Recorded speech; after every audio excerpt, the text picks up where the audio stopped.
The taking of Halicarnassus gave Alexander an opportunity to consolidate his gains and to prepare for the trials which lay ahead.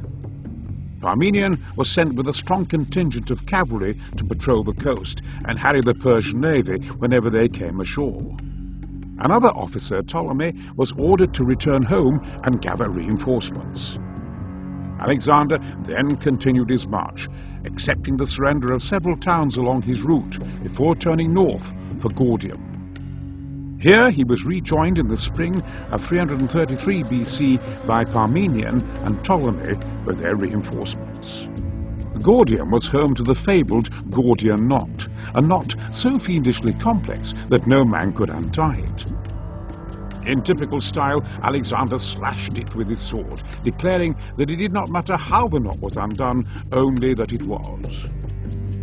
Resuming his advance, and after a failed Persian attempt to halt him at the mountain entrance, known as the Cilician Gates, Alexander took the city of Tarsus. Here the Macedonian advance was delayed as Alexander fell ill with a fever. Encouraged by this apparent sign of weakness, the Persian king Darius gathered a great army of some 600,000 men and prepared to march in pursuit. Alexander recovered and continued his march along the coast, whilst Darius travelled through the mountains to appear unexpectedly at the Macedonians' rear, cutting their lines. Far from being intimidated, as anticipated, Alexander turned and force-marched to face the Persians.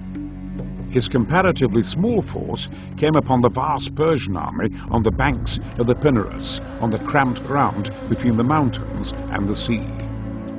Darius's advantage of surprise had been lost, and the Macedonians' swift march had caught the Persians in a place where they would struggle to properly deploy their huge army.